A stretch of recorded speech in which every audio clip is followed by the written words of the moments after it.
गेल्या महिन्याभरापेक्षा जास्त काळापासून सगळ्या जगावर युद्धाचे काळे ढग अधिकाधिक गडद होत चालले होते। मात्र थोड्या वेळापूर्वीच अमेरिका आणि इराणमध्ये आता प्रत्यक्ष चर्चा सुरू झाली आहे। ही चर्चा कशा प्रकारची असेल, यात कोणते नियम आणि अटी अमेरिकेकडून आणि इराणकडून घातले जातील, याकडे सगळ्या जगाचं लक्ष लागलेलं आहे।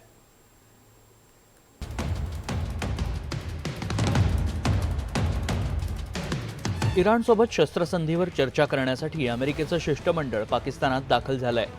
उपराष्ट्रपती जेडी व्हान्स या शिष्टमंडळाचं नेतृत्व करतायत।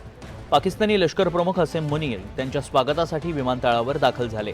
अमेरिका इराण चर्चा सकाळी सुरू होणार होती, मात्र ती दुपारी सुरू झाली। दुसरीकडे अमेरिकेसोबत शांततेवर चर्चा करण्यासाठी इराणचं शिष्टमंडळ शुक्रवारी रात्रीच उशिरा पाकिस्तानात दाखल झाल्याचं पाहायला मिळालंय। इराणच्या संसदेचे अध्यक्ष मोहम्मद बागेर गालिबाफ हे या शिष्टमंडळाचं नेतृत्व करतायत।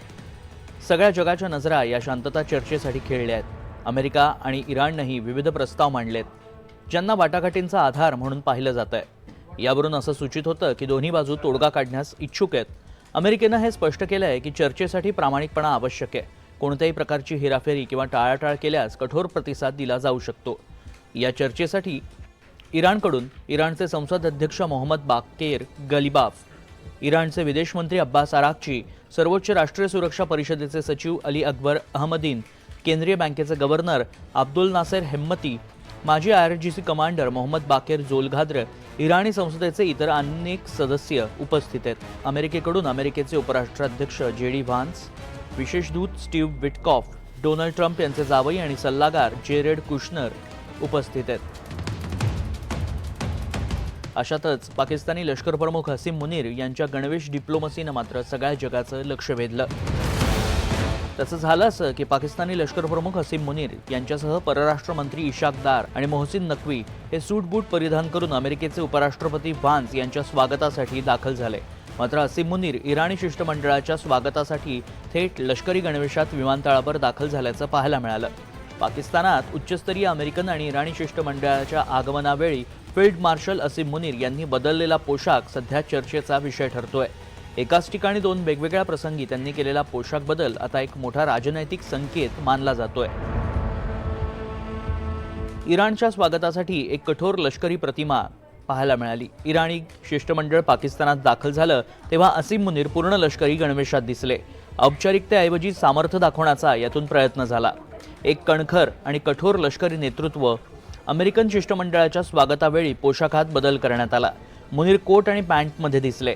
राजनैतिक अधिकाऱ्यासारखी त्यांनी प्रतिमा साकारली। संवाद आणि समतोल दर्शवण्याचा यातून प्रयत्न दिसतो। हसीम मुनीर यांच्या या कृतीतून पाकिस्तानमधील सत्ता संरचना देखील अधोरेखित झाली। पाकिस्तानच्या धोरणांमध्ये आणि निर्णयांमध्ये लष्कराची मध्यवर्ती भूमिका स्पष्ट झाली।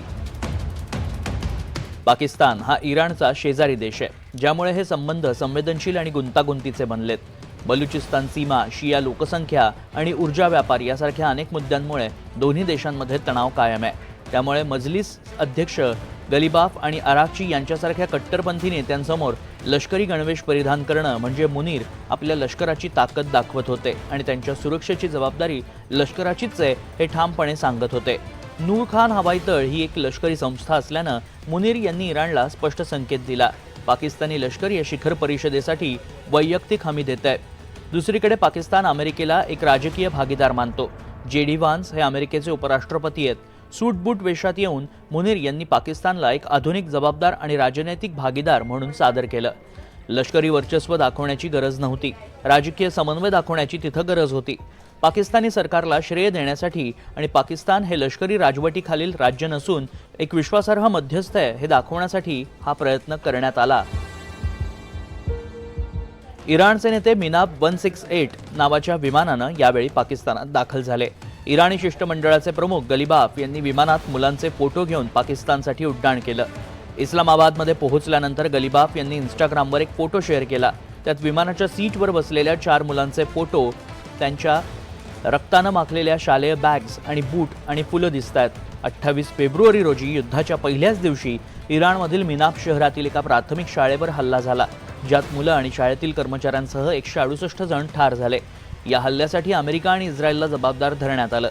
यातून इराणनं महत्त्वाचा संदेश देण्याचा प्रयत्न केल्याची चर्चा जागतिक पातळीवर रंगतीये. दुसरीकडे चर्चेच्या आधीच इराणनं 2 अटी मान्य करण्याची अट घातली. लेबनॉन इस्रायल पूर्ण युद्धविराम. लेबनॉनवरील इस्रायली हल्ले त्वरित थांबवून तिथं पूर्णतः सीजफायर करा. फ्रीज केलेली मालमत्ता मुक्त करा. अमेरिकेनं रोखून धरलेली इराणची सर्व मालमत्ता तातडीनं रिलीज करा. या 2 अटी ठेवण्यात आल्या. दरम्यान मोहम्मद बागेर गलिबाफ यांच्या नेतृत्वाखालील इराणी शिष्टमंडळ अमेरिकेसोबतच्या महत्त्वपूर्ण चर्चेसाठी इस्लामाबादमध्ये दाखल झालं. दुसरीकडे डोनाल्ड ट्रम्प यांनी इराणला इशारा दिलाय, शांतता करार न झाल्यास अमेरिका पुन्हा हल्ला करेल. इस्लामाबादला जाताना व्हान्स यांनी सांगितलं होतं त्यांना चर्चेतून सकारात्मक परिणामांची अपेक्षा आहे. मात्र त्यांनी इराणला अमेरिकेचा गैरफायदा न घेण्याचं आवाहन केलं. यातील कळीचा मुद्दा आहे तो लेबनॉन आणि इस्रायल यांच्यातील संघर्ष. लेबनॉन आणि इस्रायल यांच्यातील शस्त्रसंधी चर्चा 14 एप्रिल रोजी होणार आहे. लेबनॉनमधील अलीकडील इस्रायली हल्ल्यांमध्ये 357 लोकांचा मृत्यू झालाय. 2 मार्चपासून मृतांची एकूण संख्या 1953 पेक्षा जास्त, तर 6303 लोक जखमी झालेत. अशातच पाकिस्तानची राजधानी इस्लामाबादमध्ये अमेरिका आणि इराण यांच्यात सुरू असलेल्या अत्यंत संवेदनशील चर्चेतून एक मोठी आणि सकारात्मक बातमी समोर आली. इराणनं चर्चेसाठी ठेवलेली एक प्रमुख अट अमेरिकेनं मान्य केली आहे. कतार आणि इतर बँकांमध्ये अडकलेली इराणची कोट्यवधींची मालमत्ता मुक्त करण्यास वॉशिंग्टननं संमती दर्शवली आहे. न्यूज एजन्सी रॉयटर्सनं इराणी सूत्रांच्या हवाल्यानं हे वृत्त दिलंय. यामुळे महिनाभर चाललेल्या युद्धाला पूर्णविराम मिळण्याची चिन्ह दिसत आहेत. अमेरिकेनं या मागणीला तत्वतः मान्यता दिल्यानं इस्लामाबादमधील चर्चेत मोठी प्रगती झाल्याचं मानलं जात आहे. जर इराणवरील निर्बंध हटवले गेले तर जागतिक व्यापारासाठी अत्यंत महत्त्वाची असलेली होर्मुझची सामुद्रधुनी पुन्हा खुली होण्याचा मार्ग मोकळा होणार आहे. मात्र या चर्चेसाठी पाकिस्तानची निवड का करण्यात आली यावरून जगातील रथी महारथी चकित झालेत. युद्ध लांबू नये यासाठी पाकिस्तान, इजिप्त, टर्की प्रत्यक्ष अप्रत्यक्ष मदत करत होते.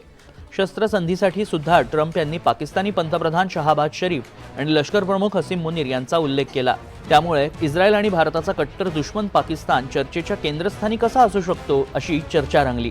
मात्र ट्रम्प यांनी पश्चिम आशियातील आपलं स्थान अबाधित राखण्यासाठी मोठी खेळी करताना भारताला सुद्धा बेदखल केलं. त्यामुळे इतक्या संवेदनशील चर्चेत पाकिस्तान चर्चेचा केंद्रबिंदू झाला. पण का? पाहूया. पाकिस्तानचे अमेरिकेशी जुने संबंध आहेत.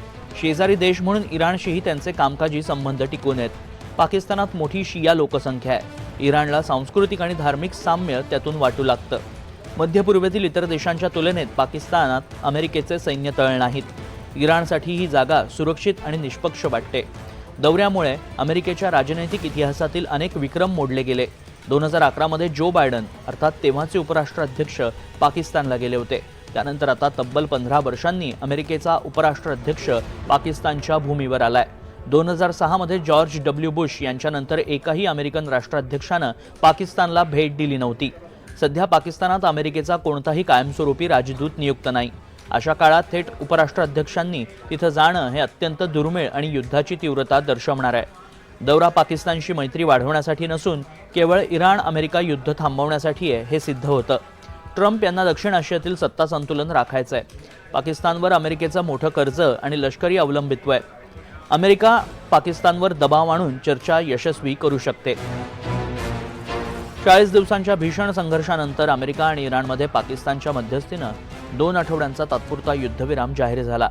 डोनाल्ड ट्रम्प यांनी हल्ले थांबवण्यास संमती दिली असून इस्लामाबादमध्ये 10 अटींवर चर्चाही सुरू झाली आहे. होर्मुझ सामुद्रधुनी सुरळीत करणं ही प्रमुख अट आहे. मात्र अटी मान्य न झाल्यास संघर्ष पुन्हा भडकण्याचीही शक्यता आहे. त्यामुळे चर्चेचा केंद्रबिंदू असलेल्या पाकिस्तानकडे जगाचं लक्ष लागलंय. Bureau report, NDTV Marathi.